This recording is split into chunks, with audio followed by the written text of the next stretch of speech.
Hello, everybody, and welcome to Non Sequitur News for April 16th, 2025. It's Season 4, Episode 106. I am Mayor Watt, and along with the sentient AI from the future, who is actually, we're all in a time machine going back a day because mayoral duties kept me from doing the show as I guess my contract requires me. I don't know. Anyway, we normally talk about 10 articles, and this is what we're going to be talking about.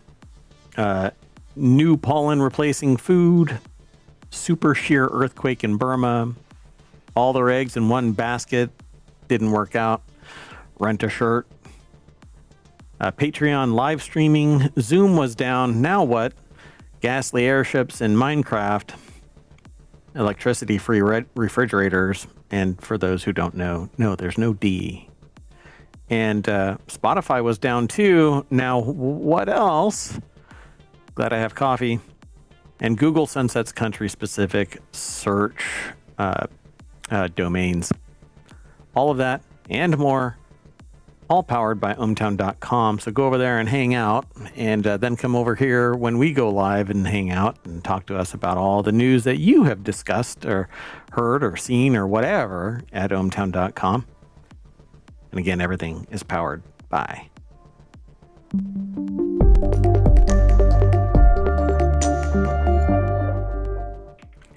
So the first one is free. I'm putting the command to draw out all of the articles from Omatron before I even introduce the sentient AI from the future. Wait. There you go. First one's free. Hello, sentient AI from the future. Hello, Mayor Watt, and hello, hometown citizens.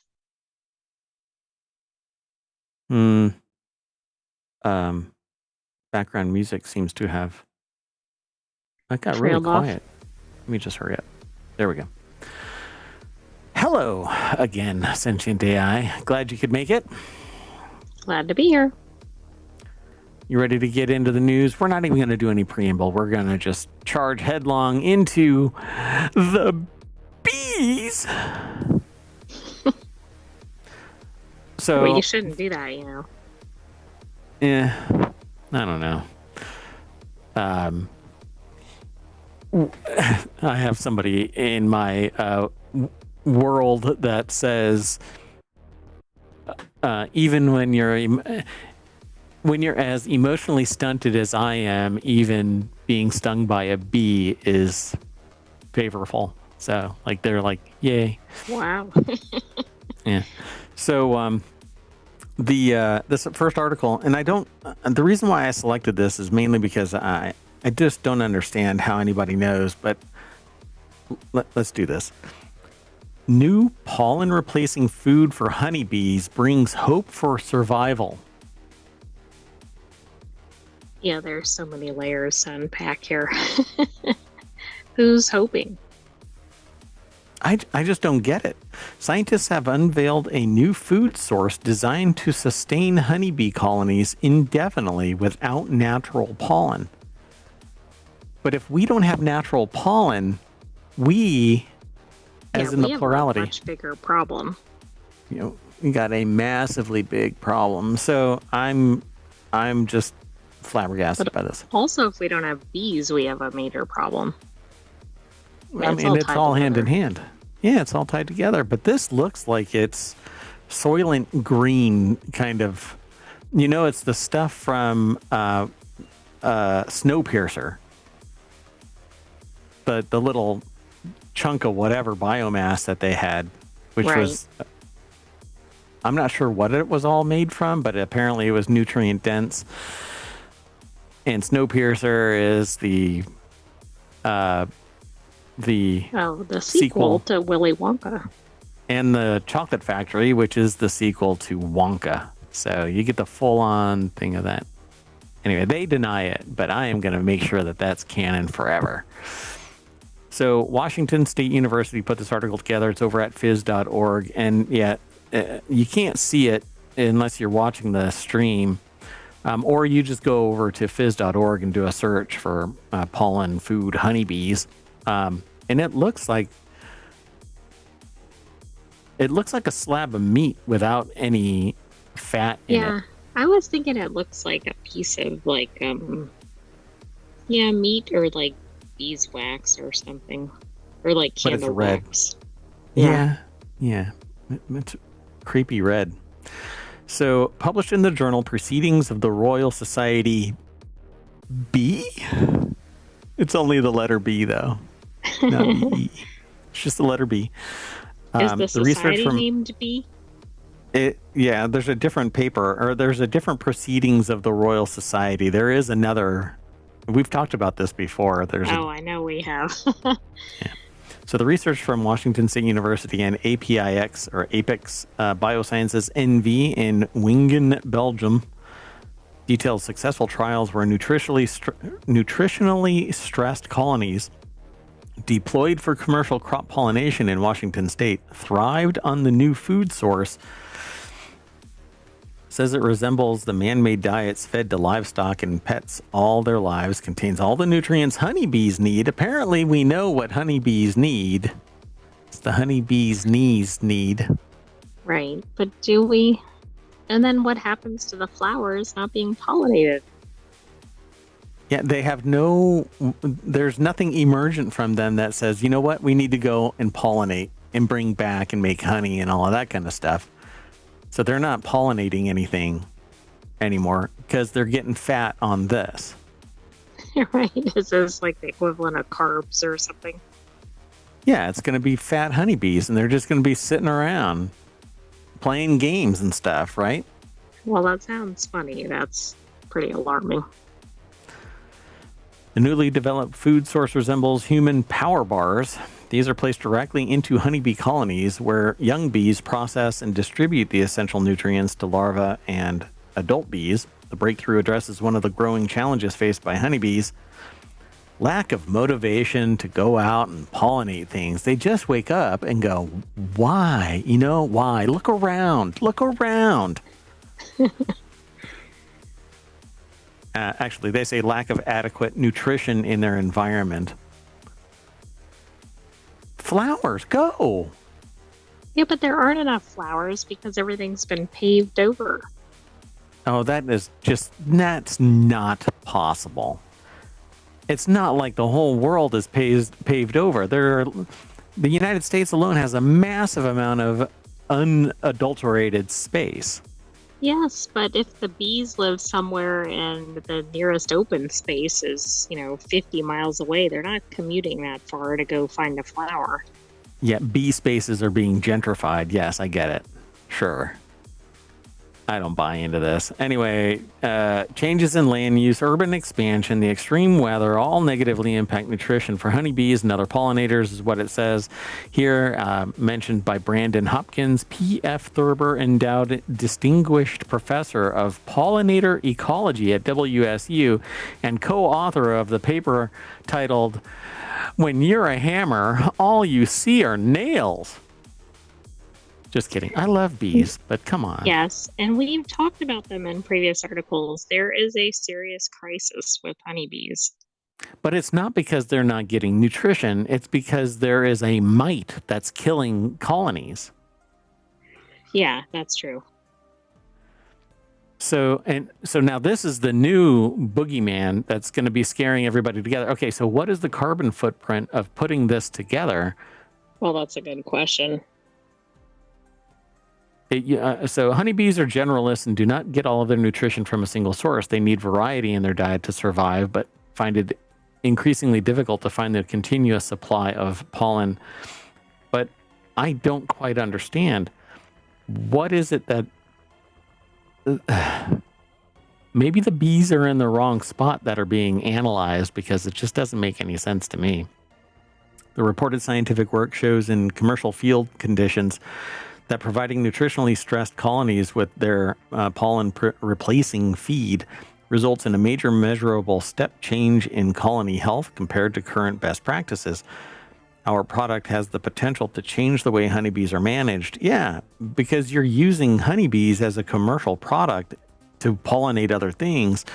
So they're out of their environment and they're stressed because they're not in their natural environment and so on and so forth. But if you were leaving them in their natural environment and treating them as wild animals and not as a commercial labor force, maybe they would be making their honey just like everybody else, like all the rest of the natural bees out there. But that's what they're talking about, our nutritionally stressed colonies, because it says in commercial field conditions, which are not natural to the honeybee existence. Now, can they be ported around in these boxes and pollinate things? Yeah, sure. But it's not that nature is suddenly throwing bees to the wild and ruining everything. It's an earthquake in ohmTown. Right. Things are topsy-turvy in the bee world. Yeah. See, they mention the reported scientific work shows in commercial field conditions that providing nutritionally stressed colonies. Well, they're nutritionally stressed because they're sitting in Manhattan instead of in the wilds of Ohio. They're nutritionally stressed because the beekeeper keeps showing up in all that garb. And if you're a bee, maybe a beekeeper is kind of scary. Yep.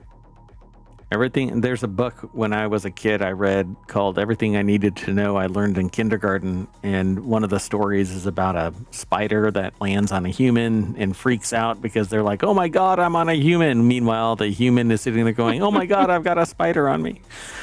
That's kind of what this is. There's a bee that's sitting there going, crap. People in the big white suits and the helmet thingy, and I can't sting them. It's not worth it. I'm going to die. Right, so, they're back. Oh, no. Yeah. So second, the WSU team with leading honeybee and field expertise. And third, leading beekeepers in California together with extension teams. They made large-scale and science-based field testing of feeds possible, says paper co-author Anne-Marie Favell. Managed that third aspect, which this whole paragraph reads so chunky. Oddly. But I wanted to give credit where credit is due. Colonies fed with this isofucosterol enriched food survived an entire season without pollen access, while those without it experienced severe declines, including reduced larval production, adult paralysis, which is what I suffer when I wake up in the morning, and colony collapse, which colony collapse is basically a catch-all phrase for a colony that just dies off suddenly. But all of the colony collapse that anybody's ever talked about is because of some mite that's causing it. Right, but I don't know if that's the only cause, but we've definitely seen that featured. Right. So basically, this is like a steroid for bees, which it turns me off to the idea that they're being pumped full of this instead of just being natural bees. They go out and wiggle your butt on flowers and then go wiggle your butt on some other flowers and bring back your pollen, turn it into honey, make your little wax nests and be done with it. But now we're going to be tinkering around with bee food. Let's be serious here. You don't think we're going to get super strong bees now instead of the fat bees? They say they're going to be all thick bees. Oh, we're fat shaming bees now.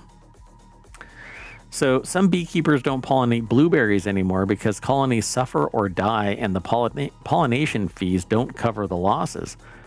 But why is that? Blueberry pollen isn't very nutritious for honeybees and they aren't adapted well to pollinating that crop. Well then, what has been pollinating them? What has been pollinating blueberries? They've been in existence. That's a good question. One of life's mysteries. Who knows? Nobody knows why. Okay, I so think we have need to figure out. To go to a high blueberry production area and see what's going on. And I think that I should carry a bucket, and any ripe blueberries I should either consume or put in the bucket for later consumption. Because you don't want to burden the bees with flying over to a ripe blueberry and going, oh, I spent so much energy going to this ripe blueberry. Now I have to That's pedal right. You're my trying to do the bees a favor and save them some more, eliminating. particularly if they're Right. nutritionally Exactly. stressed. I don't want them nutritionally stressed, and I don't want to be nutritionally stressed. So give me those antioxidants. You want to keep moving? Sounds good. Like thick bees wiggle our butts over to the Technology Today channel over at ohmtown.com. Super shear earthquake in Burma shifted ground 20 feet. Satellites captured it all, and that's stressing the bees out in Washington. It could be. A massive 7.7 earthquake and powerful aftershock struck near Mandalay, Burma, shaking buildings and damaging infrastructure as far as Bangkok. Satellite imagery from NASA and European Space Agency revealed dramatic ground shifts of over 6 meters caused by strike-slip movement along the Sagaing, Sagaing? Yeah, I guess Sagaing fault. Watch, it's a typo and it's sagging. Scientists believe the quake may have been a rare super shear because basically it ripped everything apart. I don't think this is the actual. This just looks like a graphic. It's from SciTech Daily though. SciTechDaily.com. I don't know who put this together, but it's pretty cool. It's like this embodiment of earthquake opening up the ground. Satellite imagery from NASA and the European Space Agency revealed dramatic ground shifts of over 6 meters caused by strike-slip movement along the Sagaing fault. Scientists believe the quake may have been a rare super shear event where rupture speed outpaces seismic waves, possibly explaining the widespread destruction. Interesting. So it just like opened up a pit to hell. Right. It's like too much movement all at the same time. Yeah, to better understand the ground movement, scientists at NASA's JPL used radar and optical satellite data. Their analysis showed dramatic shifts in the landscape, with some areas along the fault moving 10 feet in opposite directions, over 3 meters, adding up to more than 6 meters or nearly 20 feet of total displacement in places. In the map below, red pixels indicate northward motion, while blue pixels show southward. So... wait. Yeah, down. I mean, it's Blue primarily concentrated in the middle. South? Oh, so yeah, it shifted this way, but the blue up here shifted this way down. Up here, Yeah, that's also interesting. shifting down into the red that's going up. So it went like that. Kind of weird, right? I don't know. But they actually Maybe that's demarcate where it. the shape of the fault is or something. Yeah, maybe like right along this, it's going under as well. I don't know, but they really delineate a line, a hard line of where this fault is kind of bisecting Sagaing and Mandalay. But it's pretty fascinating that they follow this line all the way south. I don't think I've seen this type of graphic for other earthquakes. No. Seems like it might be new technology, but we'll have to look into it a little bit more. It's pretty fascinating. I love this stuff. But you can actually see a white line that looks like it might be a river or a stream or something like that that's going right into Sagaing and Mandalay. You can see that white line, and there's others that are like that too over here, right? Those look like rivers, right? So this might be where the faults are actually dipping down because they like collapse Like against maybe each they other. make a basin or something. Yeah, and the creek. So like maybe a lot of creeks might be, or I should say, wherever there's a fault, there could be a river that flows into it. I don't know. But that one is really, it's quite fascinating to see that river flowing right into the shear line.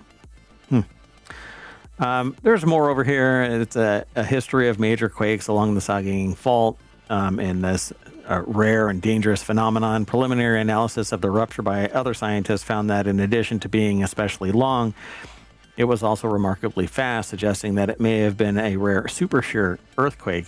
In these events, the slip along the fault lines moves faster than the seismic waves it produces, which can concentrate seismic energy ahead of the rupture. The effect may exacerbate the quake's destructive forces and might be a part of the reason why the recent events caused so much damage so far from the epicenters. So it's like going in front of the actual wave that might dissipate energy out. Right. I did look at the map, and I think your theory is correct. There's quite a bit of kind of like fractured rivers in that area, and some of them look more substantial, so maybe that accounts for that area we were looking at. Yeah, interesting. Pretty cool. Go over and check this article out, and then come on back and talk to us about it. So let's keep hustling. This next article, we are in a time machine, so we have to hurry up and get done. Otherwise, we're going to be like thrown off. And yeah, you don't want to be stuck in time for any amount of time. That quantum entanglement really messes with your head. No matter how much you think you do. Yeah, you never really want to. Just watch Groundhog Day. Groundhog Day, 10,000 years, supposedly. So can you imagine? You'd be insane. So the next article is over on the Marvel Channel. A woman came to interview as a plate of eggs, but she didn't get the job. And this is why I tell people, don't put all of your career eggs in one basket. Exactly. I mean, was she trying to be a breakfast chef? Let's find out. They say I'm bringing brunch energy. So a British boss was left completely baffled after a Gen Z job seeker logged into her job interview looking like a breakfast plate. Not in a figurative, I'm bringing brunch energy kind of way, in a literal cartoon filter, sunny side up and toast on the cheeks kind of way. The clip, which has gone viral, was posted by Aidan Kramer, a co-founder of AI Apply, I guess? AI Apply? AI Apply. AI Apply, which that might actually, I don't know. So it's an app that helps people land jobs using AI to craft cover letters and prep for interviews. Let that sink in. This woman was applying for work for a company that helps people get hired while dressed virtually as a brunch entree. This is not her. Was one of the tips something like stand out, do something unique? Like, I feel like somebody set her up for failure. Probably using their app. So Ashley Fike over at Vice.com put the article together. The clip says here, you know what? I'll play it. Oh, no. No. That's not the right thing. I don't know why it's doing that. If you refresh, I think it'll bring up the original. Oh. I mean, that is a bit much. Yeah, it turned her into an actual plate with eyes in the yolks of eggs, and her mouth is on the toast. And you can see the eyes and the toast. Like the mouth on the toast. It's actually pretty amazing that it was functional like this, because it had dimensionality and then she turned into a strawberry too. Anyway, so CEO stunned after candidate shows up to interview as a plate of eggs. That would this be is why I don't click on anything. Surprising, but yeah, I don't know. I feel like there's something more. Here. I don't know if there is possibly more.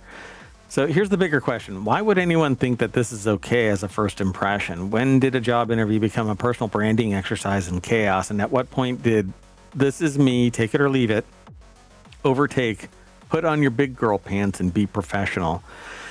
But they don't say, you I'm think not sure social media and everything, I mean, kind of play into this? Well, I mean, if the Haktua girl can turn it into a career life-changing thing by being what everybody outside of Gen Z, I guess, would say vulgar behavior in public, right? Like, I thought all of that was hilarious until it turned into apparently like a life coach teachable moment in how to pivot from maybe being, I don't know, an hourly employee into a career in communication and going viral. Everybody loves a dumpster fire, which is one of the things that I talk about.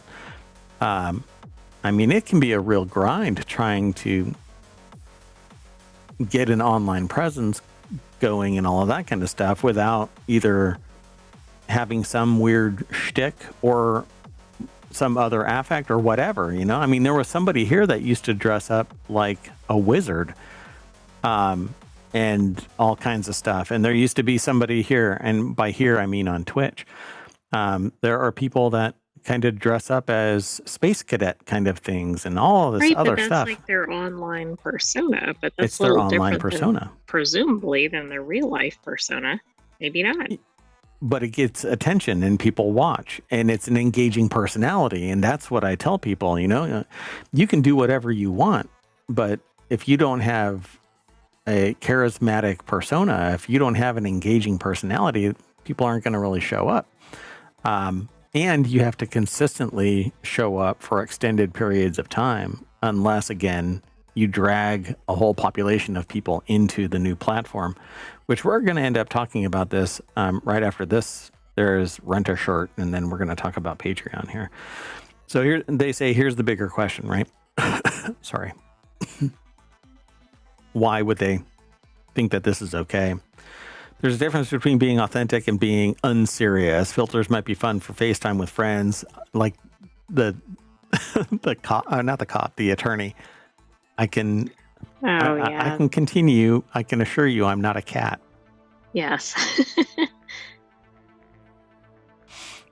Yeah. So, FaceTime with friends is one thing.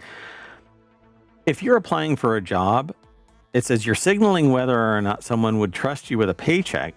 That's not really with a paycheck. You earn the paycheck, but do they trust you with their enterprise is really what it's about. True, but I think it's more than that. I mean, when you see people that apply for gazillions of jobs and there's not enough jobs to be found, like, sadly, what is it, right? It's about standing out. And I'm not saying this was the way to do it, but I suspect some of the advice out there actually sent this person in the wrong direction. Now, maybe they were just not interested in the interview. Who knows what was going on behind the scenes, but I think the better thing would have been, like, if you really hit it off with the interviewer, you could have said, hey, you know what? I learned a new trick with my technology, and then mash the button. Exactly, which would have come across completely differently if they'd already established some sort of rapport or thought, hey, this is somebody that seems like they could do well in the workplace.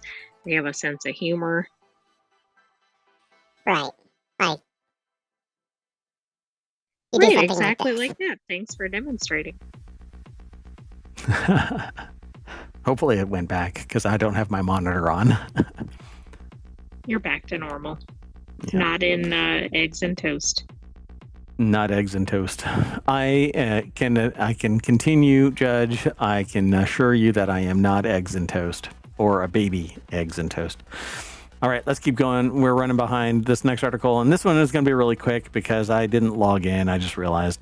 So young people are making up to $36,000 a year renting their shirts and speakers.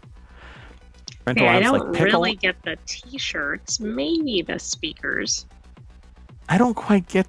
Well, see, I do. I understand there's a context clue to this, but there's rental apps like Pickle and Utilize. Oh my God, Utilize. The thing about it, this has to be the anomaly. This is the one where somebody has turned it into an actual massive business. Correct. They're like buying tons of stuff and renting a storage space or something. Like, that's a lot of money if you're renting out your T-shirts and your speakers. It's essentially like a Temu rent the runway kind of a thing, right? Yes, that's exactly what it sounds like. Or like I don't know, this sounds kind of antiquated, but like rent an appliance kind of. I mean, they're bigger things people do rent from companies. Yeah, I wanted to start up a business called Rent-A-Lens, but the domain never dropped, and I didn't want to have a spelling bee. And so eventually, guess what? A company bought Rent-A-Lens. Anyway, because I was really into photography for a period. And well, anyway, these Gen Zers are turning their closets and tools into extra cash. The article is over at Wired. Alana Klein put the article together, but I didn't log in, so I don't have access to the whole thing. But I've never heard of Pickle, and Pickle I've heard of by way of the game Pickle, like basically handball / tennis slash racquetball. But Utilize, I've never heard of, and it is such a Silicon Valley like trope meme kind of a thing for a name, because it's a hell of a spelling bee. But if people are making thousands of dollars renting their stuff out. Exactly. Here, I can get no. I thought I had some access to it. And they make a comparison to other things that have been around for a while, right? Like Airbnb and Turo. I've never even heard of Turo either. Oh, yes. That's the one for renting out your car. But this is more, I think, like consumable type item. Not consumable, smaller items, it seems like. How does the insurance work with renting out your car? Like full on, here's my car, and not going to. It's kind of similar to. It's not identical. It's kind of similar to an Uber or a Lyft, in that the company has some sort of insurance platform or whatever. Yeah, pierce that veil real quick. All right. So yeah, there you go, folks. When you can't make ends meet, you basically lease your shirt. So your moneymaker is now you're renting your pants. I wonder if you can make more in rent money than you paid for the item over time. Over the long haul, I'm sure, right? There's a long tail to this, because if you buy $100 jeans and you're renting them out to people who don't or can't afford $100 jeans. Right. How much are they going to pay? Like $10 or something? $10? I don't know. Then somebody stains them and their $200 pants are now, crap. Anyway. Pretty fascinating, but I wanted to get on. Let's keep moving. So this next article is over in Non Sequitur News. So I went and logged into Patreon to see, because when I saw this, I was like, ooh, I can triple stream to another platform. I was wondering if that would be possible when I saw this. Yeah, for sure. And then the way that this works is most of the time, if you want to get somebody else or get more people to pay you for your show or whatever, you have to put it behind a paywall. Not everything has a paywall. Twitch doesn't have a paywall. YouTube doesn't have a conventional paywall. I guess you can bury it hidden, and if people pay for it, then you can link them to it. But now Patreon is getting live streaming, according to this article. Patreon is taking on Twitch with a new feature that lets creators offer live video streams directly on the platform. Can't get in. So the feature will be available starting this week, which is this week, to select creators, which is not this creator, in an early access test, and the company plans to roll it out more widely this summer. So it could be in time for Summer of Stream. The Summer of Stream, where I will be trying my damnedest to stream 8 hours a day at least. I'm talking about the news and hanging out and playing some games, but we'll see how many games, because I don't know. I feel like I'm undiagnosed ADD kind of a thing. So in this climate, you don't admit to anything ever. You could be literally on fire and somebody's like, you're on fire, and you're like, no, I'm not. No, you're on fire. No, I'm not. You're on fire. No. I don't know what you're talking about. Anyway, in the release, Patreon mentioned some features that creators can expect as we continue to refine the product. Creators who want to go live will be able to do so from Patreon's mobile app or on desktop, and they'll be able to choose if streams are available. The article is over at The Verge. I can't do any ASMR stuff. Oh, there's a shadow right there. What the heck is that? Oh, sorry. Yeah. Sentient AI is saying, focus. Focus, Merwat, focus. But it's non sequitur. Anyway, Jay Peters over at The Verge put the article together. You'll be able to live stream videos directly on the platform, so no need to send your followers to Twitch. But... well, maybe we can send them to all places. Send them everywhere. And more to the point, get them everywhere.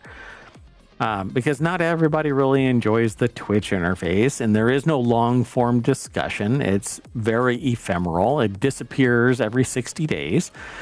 YouTube is basically this anchor for long-term storage, and it has shorts, and its communication system is somewhat manageable. It's not pure chaos, really. It's two disjointed things as well. Live streaming is completely separate from the rest of the stuff, and so it gets really complex. So I guess this will be live streaming only and not VOD. It depends on how lucrative it is, because they'll be able to, I'm sure, ramp up storage. From what I've seen so far, though, only 100 megs worth, I think, of storage is available. But I'm not sure. So Patreon is taking on Twitch, is what they say, but it's taking on everybody else who is a streaming platform. They say that they'll offer live chat and moderation tools, and the platform will support third-party integration with popular streaming tools like OBS and Streamlabs, which, if they didn't do that, they would have been DOA. Be dead on arrival. Yeah. So Taylor, Adia Taylor, Patreon's spokesperson, says that thousands of creators will have access to the live streaming test. We're working with a diverse group of creators who have frequently used our existing community chat and video tools, as well as those who have used off-platform live video and were interested in unlocking new ways to bring it to their Patreon communities. So I guess I should have paid a little bit more attention to Patreon. I like you, Patreon. But I have a fear of commitment. And just kidding. So do they. Oh, yeah, so do they. You want to keep going? 2 out of our 10 articles are kind of non-starters, because even though we are in a time machine, we know what the future portends, and Zoom was down, which is almost tantamount to me being out of coffee. Yeah, the end of the world as we know it. Zoom was suffering from Or wait, we're in the time machine. So Zoom is suffering from a major outage right now on April 16th. Right now. So as shown by data on Down Detector, the outage appeared to have started around 3 p.m. People all around my orbit were losing their freaking mind, and everybody was really, really, really regretful for this outage because they had to turn to Teams. And you don't want to do that. I would rather use a screwdriver to fix a cavity than Teams. Anyway, users all across Twitter were tweeting about the outage, and some were getting unable to connect, error message. This actually, something happened with Discord as well, and something happened with Spotify, and supposedly some people got hit even on Teams. I don't know the full extent of it. Yeah, I stopped paying attention to it, and then couple that with the fact that in cybersecurity, CVE database maintenance has now lost funding.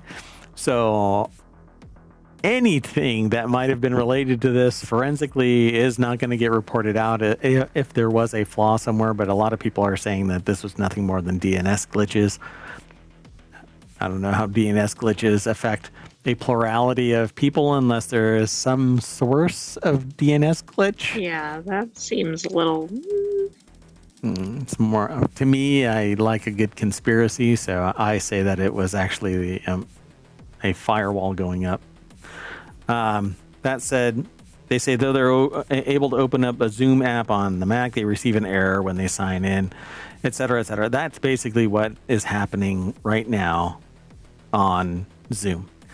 Now, the article is over at The Verge, and they changed their name of the title to Zoom is back following a major outage, because we're in a time machine and we know what the future portends. But that was not the update when it was selected.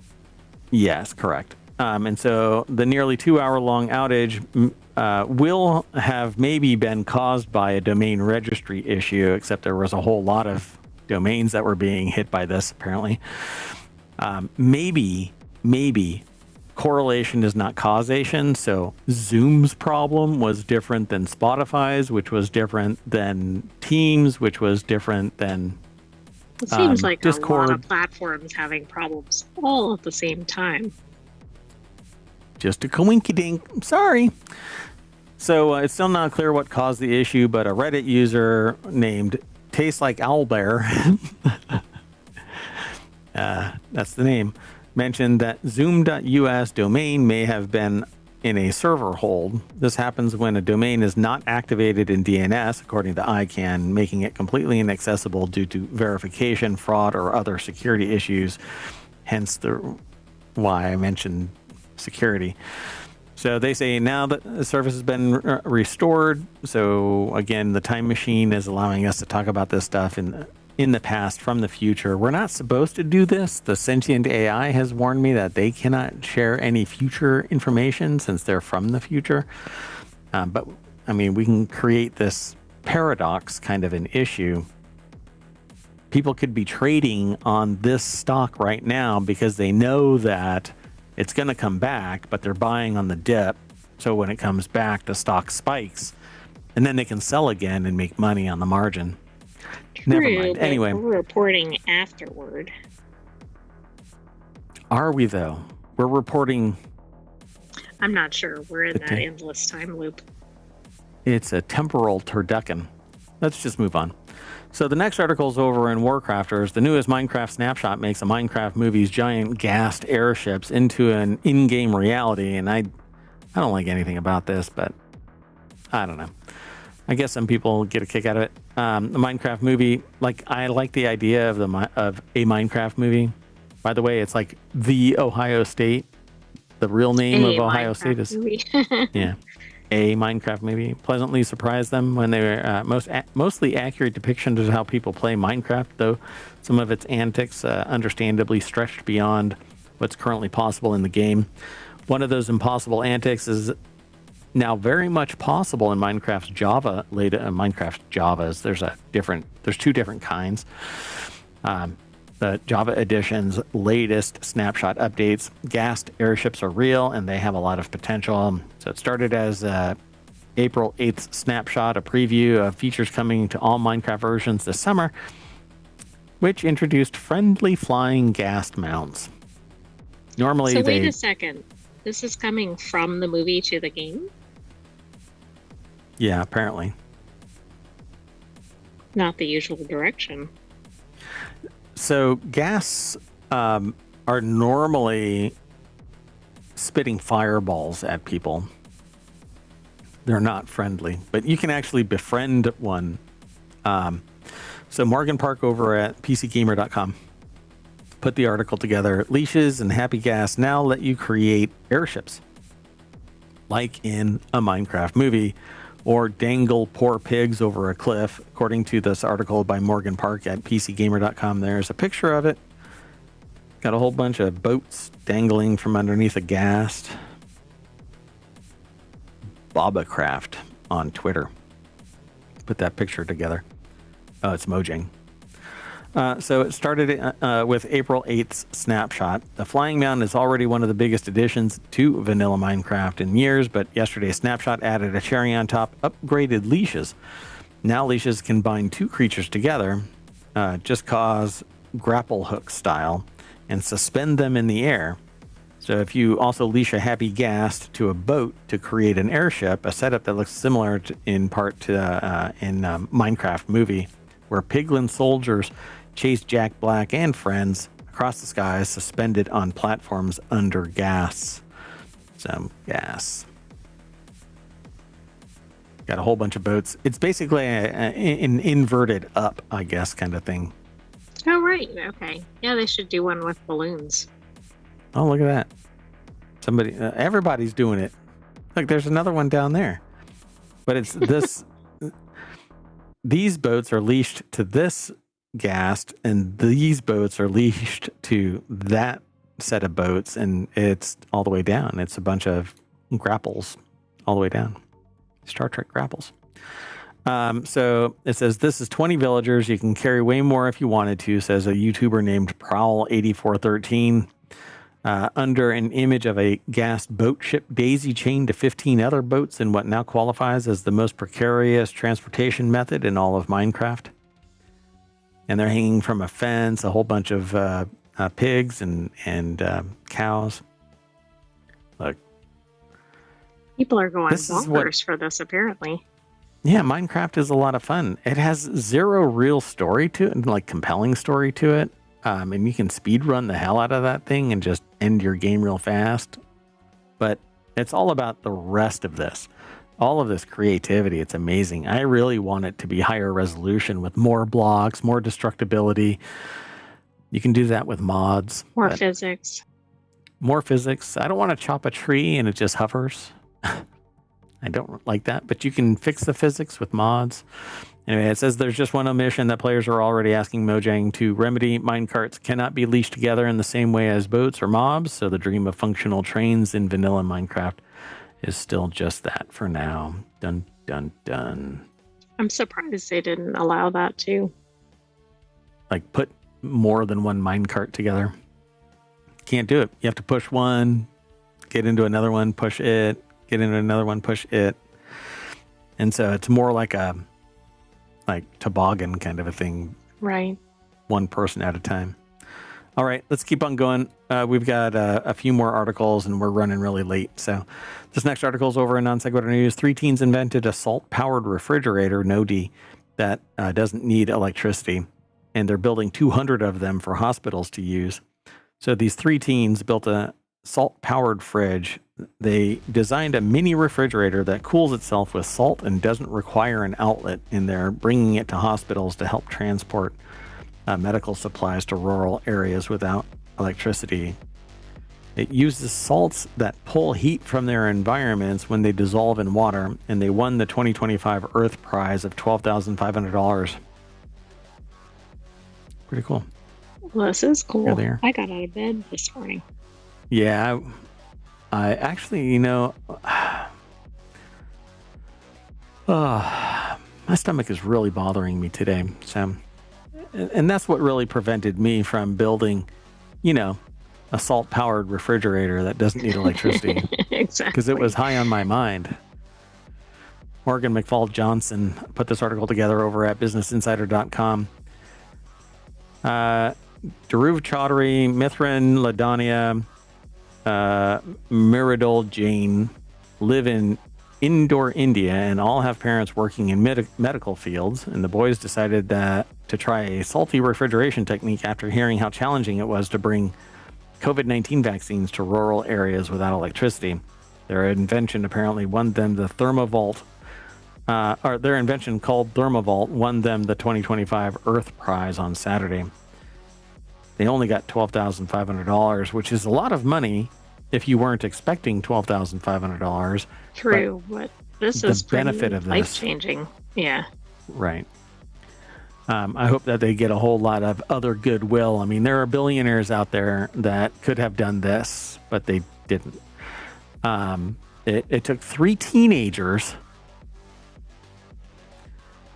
So right, to go, hey, we can figure out a solution to this problem.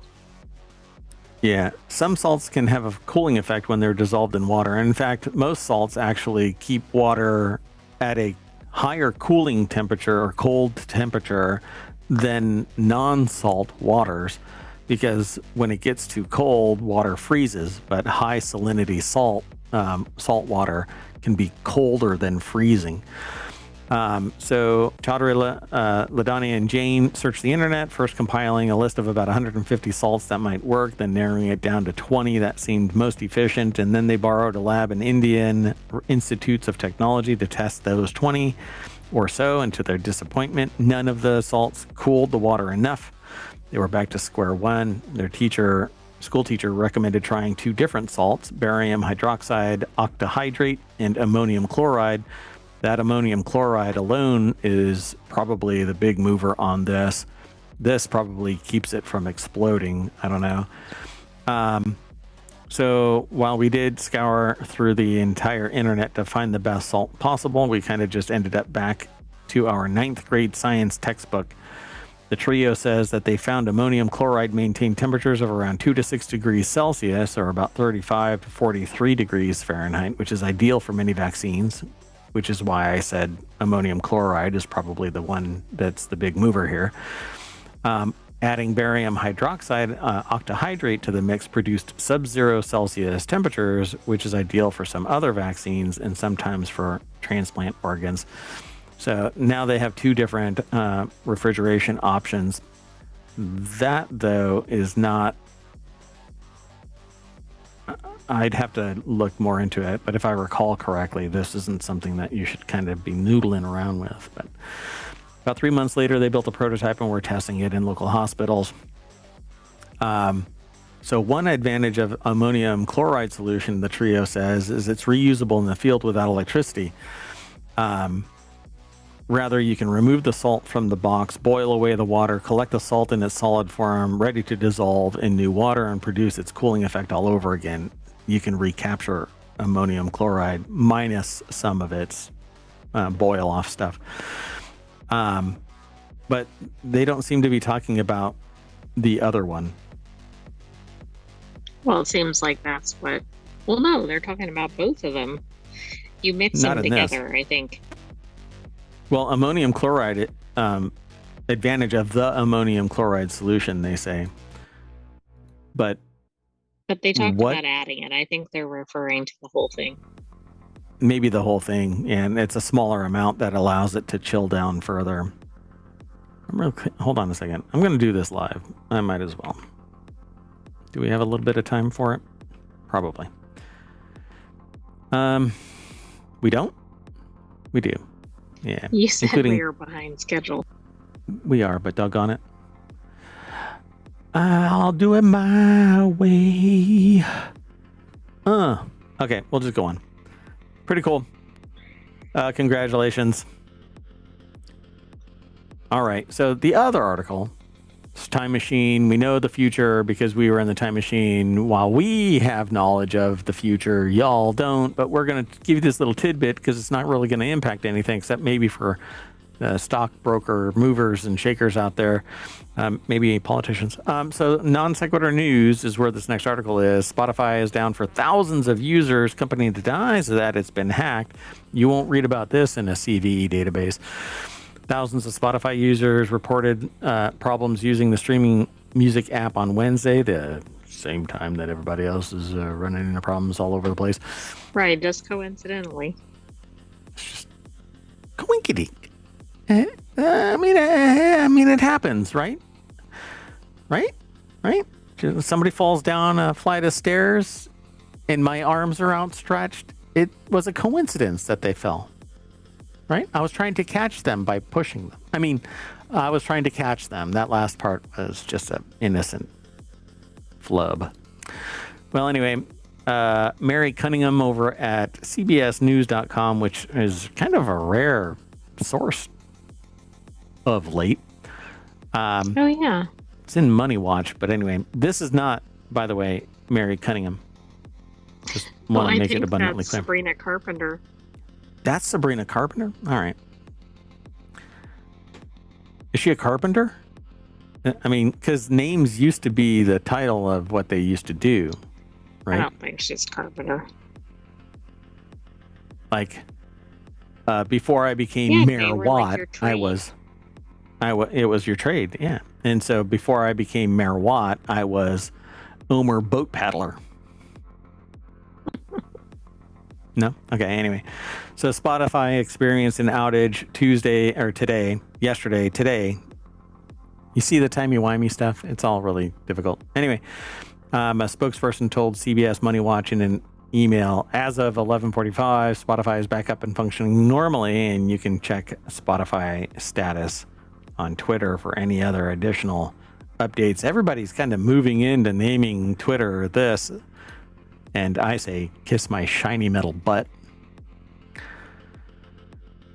Anyway, earlier on Wednesday, Spotify said, and that's today, but earlier today, I guess I should say, Spotify said on social media that the company was working to address the problem, while spokesperson for the streaming music company denied the outage was caused by the other outages that also coincided at the same about time. Anyway, they said on Twitter that they were all clear. And you can go back to not being freaked out by not having music playing in the background. I mean, that would be a problem. Yeah, I don't know. but they got it all back. You know, the music streaming service, which launched in 2008, has over 675 million users. Is that all? I got out of bed. All right, our last article is about Google. Google is sunsetting country-specific search domains because they have developed enough technology. It's sophisticated enough in their programming and capabilities that they no longer need them because they can get regional, localized results without having. I mean, I guess I understand that if you're in the country, but what if it's one of those where it was chosen intentionally because of the domain extension? It knows where you've been sleeping. It knows what browser you use. Well, that's true. It knows which rule you've. I'm sorry? I said that's true. It knows everything about you. It knows everything about you. It knows all of the internet rules too. So, anyway, Omar Gallagher over at cnet.com put the article together. Google says it will still provide local search results while redirecting its country-level domains to google.com. This is kind of a reality hacker thing. So google.com is going to be eliminating sites like google.co.jp and google.ru for Japan and Russia. The company says it no longer needs so-called country code top-level domains to provide local search results, but it has to know where you are. So how does it do that? It's doing that based on network topology and IP addresses. It's geolocating you. And that doesn't sound creepy at all. Nope, not at all. Nope. So country code TLDs are going to be moving over to just google.com. So no matter where you are, all of your results are going to get spooled into .com. Behind the scenes, you could probably look at stuff and find out that you're still getting results that are tailored to that geographic region. Google's search business has been under scrutiny. Last year, the company's search business was declared a monopoly by the U.S. federal judge, and the Department of Justice basically probably is going to walk away after. Nobody's going to get prosecuted by the DOJ. Not consumer abuses. Google may also be facing a $6.6 billion antitrust suit over search advertising in the UK, which has a much more robust consumer-facing legal system, I would say. Yeah, privacy and so on. They say not a huge deal for search engine users. GDPR. Yeah, GDPR. Mm-hmm. So, for instance, a UK business seeing referrals via google.co.uk, those referrals will be replaced by just google.com. In any case, businesses notice the difference. Now they know why. It's no longer. It doesn't matter now that you're on a google.co.uk search. You're going to be on google.com. Businesses, on the other hand, will still be bound. If you're in the UK, you have to have a google.co.uk presence, or not a google.co, but you're going to have a .co.uk domain. Right. That's where I think it's going to get messed up, because there are some that don't match where they're located. Yeah, and it's fine. I mean, it makes it regional. You can still have a .com if you can get it, but if you're going to operate solely in the UK and nobody has a mark that is confusingly similar and the mark doesn't extend into the UK or EU, the confusion exists, but because it's geographic. Really. But if it's a major company, I think that's where it could have problems, or if it's a company that intentionally chose a different anyway. Right. There could be some variations. Yeah, there's quite a bit of confusion that I think could manifest, but they're talking specifically about google.com being the funnel into all of the more complex Google-related domains are now just going to be google.com. Don't worry your head about all of these country codes. We're all one big happy family.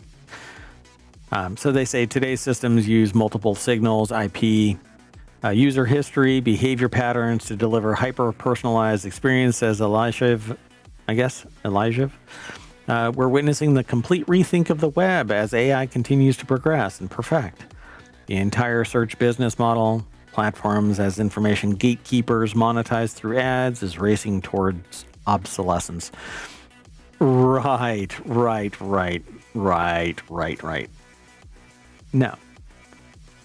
The entire search business model, aka platforms as information gatekeepers monetized through ads, is racing toward obsolescence? I'm not sure about that. Right. They're the founder of Spice VC, by the way. Said that relying on domains for localization is Internet 1.0 thinking and a relic of a time before AI. What does AI have to do with it? I think they're thinking that AI is going to suddenly go, oh, you're looking for this one because, right, you're in this country or whatever. Yeah, I just don't see that. I mean, AI does that, but it's not... Convergence is not really an AI thing. It's just maybe accelerating a little bit, but Google could have gotten rid of country code domains a long time ago. All they would have had to say, or actually kind of be burdened by, is telling the other countries, no, we're not going to use your country code for results. But that's what they're still getting. They're getting country-specific results. Now people just don't have any idea that it's a .ru. It's just going to be .com. I think that's a problem because it might be misrepresenting which one it is, but also people may be clicking on links that they don't know what they are. You got to pay attention, folks. I don't think it's going to change the nature of the results, but it's definitely going to change the nature of where you perceive those results are coming from. It's not google.co.ru. It's google.com. But when you look at the source code of the results, it's coming from .co.ru. Just like if I look at the packets that are going to and from Twitch, you can still see Justin TV is part of the infrastructure still, Not that I've done that. Anyway. That was oddly specific.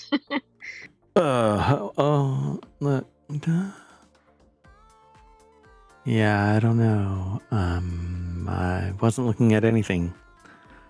Twitch. Hi. Anyway, that's it for folks. So we are going to sunset the show by going back to the front page of ohmtown.com.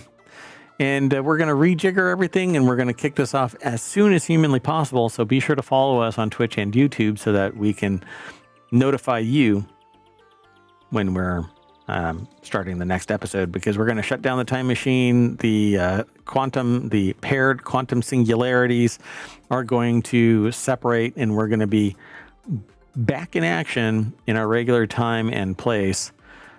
Right, oh great sentient AI from on high? That's right. Bye-bye, hometown citizens. Thanks for joining us for today's Non Sequitur News, but be back soon. Very soon. Be sure to follow us. See you in a little bit. Bye-bye.